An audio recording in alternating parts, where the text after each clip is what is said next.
Hello everyone, welcome back to my channel.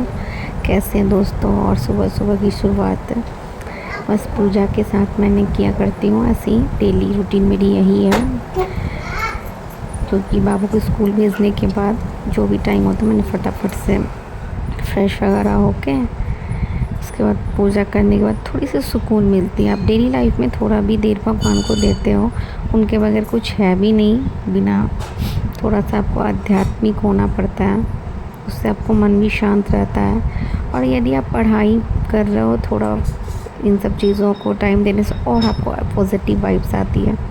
Positive रहना बहुत ज़रूरी है इस टाइम पे, क्योंकि पेपर काफ़ी नज़दीक है स्टेट की और बीपीएससी टीआरई 4। तो ऐसे में हमें तैयारी करने में सबसे पहले आपको पॉजिटिव रहना है, क्योंकि आपके आसपास में बहुत ऐसी निगेटिविटी रहती है कि आप उससे विचलित हो सकते हो।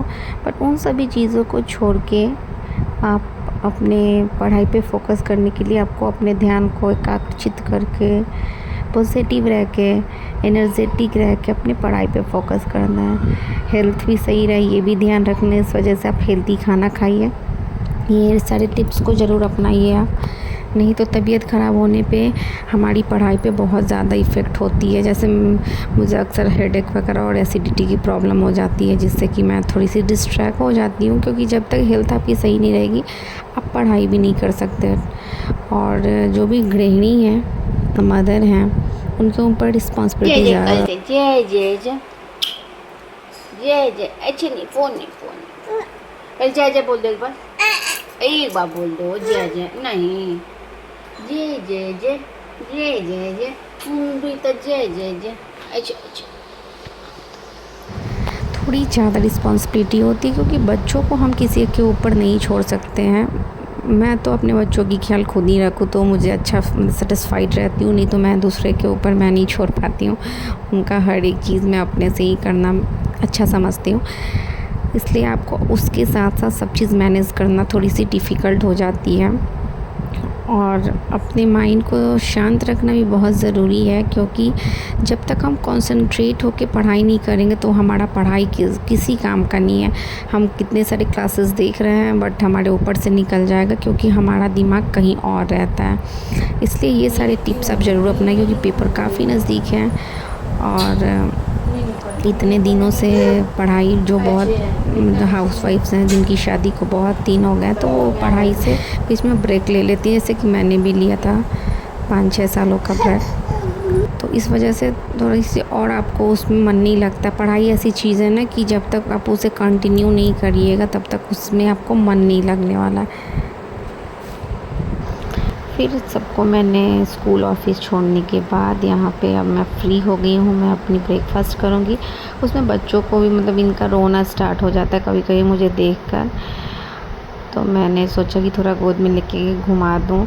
ऐसा लगता है कि इनका बचपन भी मतलब छोटे हैं तब तक मेरे पीछे पीछे घूम, फिर बच्चे बड़े हो जाते हैं तो अपने आप में बिज़ी हो जाते हैं।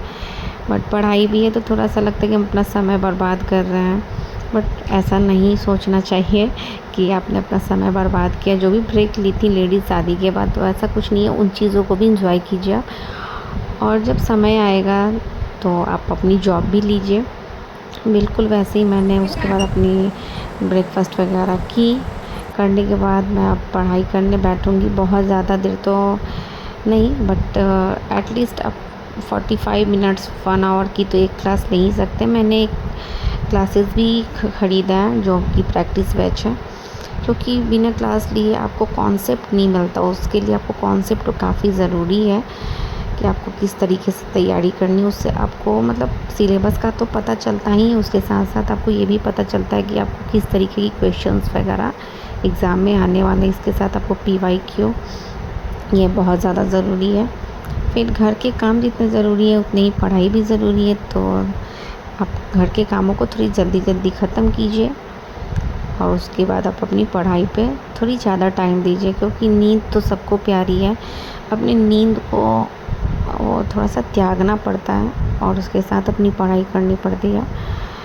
तो कुछ चीज़ें आप ज़रूर एग्ज़ाम के टाइम में अपने जैसे पॉजिटिव निगेटिविटी से दूर रहिए, क्योंकि घर में ऐसे लोग भी होते हैं, बहुत सारे फैमिली में से होते हैं जो आपको हेल्प नहीं करेंगे, सपोर्ट नहीं करते हैं, मेंटली आपको परेशान करेंगे। तो इन सब चीज़ों से दूर रहिए और अपनी पढ़ाई पे फोकस कीजिए।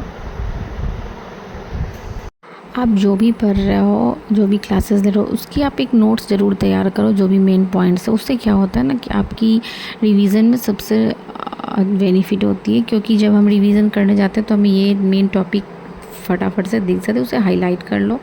तो इस तरीके से अच्छे से आप तैयारी कर सकते हैं। फिर मिलते हैं नेक्स्ट वीडियो में। Bye bye.